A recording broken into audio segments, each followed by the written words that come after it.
Assalamualaikum warahmatullahi wabarakatuh. Halo teman-teman, saya Penny Pinandita dari Dapil Jawa Barat 6. COVID-19 telah ditetapkan oleh WHO sejak Maret lalu sebagai pandemi. Indonesia adalah salah satu negara yang terdampak.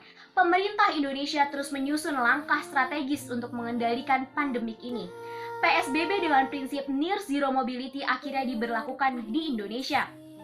Namun ternyata masalah yang timbul bukan hanya masalah di bidang kesehatan, juga ketahanan pangan.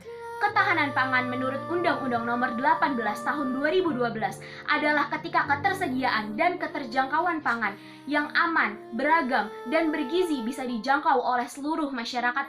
Ketahanan pangan Indonesia 25-50% diimpor dari negara yang juga terdampak dari COVID-19. Produsen utama dari dalam negeri adalah petani kecil dan menengah. Ada 3 aspek ketahanan pangan yang perlu dipenuhi, yaitu ketersediaan pangan Indonesia, yaitu sayur dan buah, sudah cukup melimpah. Namun, dengan terganggunya jalur distribusi, akhirnya para petani merugi.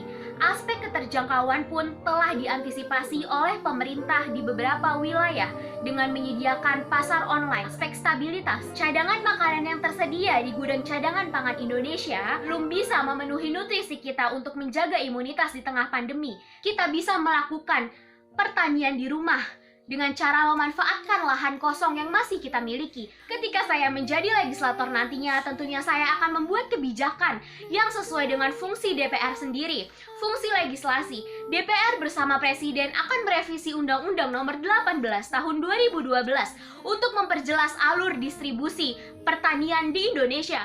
Juga akan menekankan pada ketahanan pangan mandiri. Ada 2 opsi yang akan dibuat yang bisa disesuaikan dengan situasi dan kondisi. Ketika suatu wilayah perumahan tidak lagi memungkinkan untuk melakukan pertanian mandiri di rumah, maka pada tingkat kelurahan harus ada lahan yang dibebaskan. Fungsi anggaran, DPR bersama Presiden akan membuat rencana APBN untuk membiayai pembangunan awal pertanian mandiri ini, memberikan pinjaman tanpa bunga kepada petani yang merugi. Fungsi pengawasan, DPR akan mengawasi kinerja pemerintah agar bekerja sesuai dengan rencana. Juga anggaran yang telah dianggarkan tepat sasaran.